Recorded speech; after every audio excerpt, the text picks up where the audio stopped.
un fromage que j'aime beaucoup et qui est vraiment très bien en ce moment. C'est un fromage qui vient du Luberon, de Simiane-la-Rotonde, qui s'appelle le Mistralou. Donc c'est un petit chèvre qui est entouré dans une feuille de châtaignier. Tout le monde connaît le Banon, qui est une AOP, appellation d'origine protégée, qui est un peu dans le même style, mais le fromage n'est pas fermé. Le fromage est fermé complètement. Là, on est sur quelque chose d'assez doux et crémeux. Donc ça peut être très bien en démarrage de dégustation. On peut très bien partir avec ce petit fromage-là, le Mistralou. Alors ici, à Lyon, on n'est pas loin du Beaujolais. Donc ici, on a un fromage très original qui s'appelle la galette du Beaujolais. Là aussi, on est sur quelque chose d'assez doux et crémeux. Pareil, pour démarrer une dégustation. Ça, on a beaucoup de restaurateurs qui aiment beaucoup ce fromage. Le Gaec du Mont, c'est fabriqué dans le Pilat, massif du Pilat. Vous voyez, tout de suite, l'affinage est différent. Là-bas, on est sur quelque chose de doux et crémeux. Là, on a quelque chose d'affiné un peu plus longuement et surtout plus sec en texture, avec un petit goût noiseté qui est sympa. Le Vacherin d'Arèche. Donc ça, c'est vraiment fabriqué qu'à partir de maintenant et jusqu'à la fin de l'été, début d'automne. Et ensuite, l'hiver, il n'y a plus de lait, les chèvres sont taries, il n'y a plus de fromage.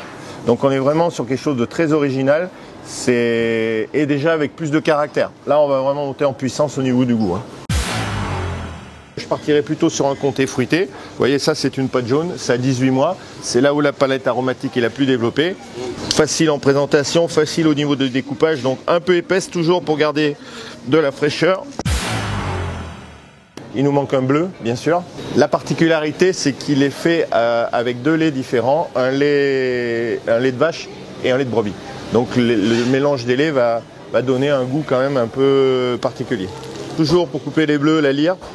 C'est très intéressant parce que un couteau classique va souvent abîmer le fromage, alors que la lyre, c'est le fil à couper le beurre. Ça permet de faire des découpes très, très sympas. Il nous manque quand même une pâte molle. On a les Saint-Marcelin.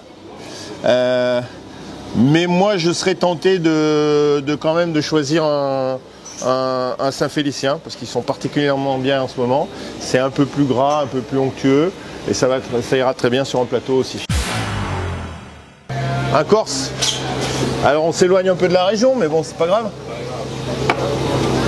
Le fromage du maquis corse. Vous voyez, ça c'est super. Alors là, ils sont bien crémeux sous la côte, encore un petit peu crayeux à l'intérieur. On va essayer de jouer un petit peu sur les couleurs pour pas que ce soit tout au même endroit. Ça, c'est très important. On va mettre le marron ici et mettre le Saint-Félicien, l'éloigner un petit peu de la galette puisque c'est un petit peu les mêmes couleurs.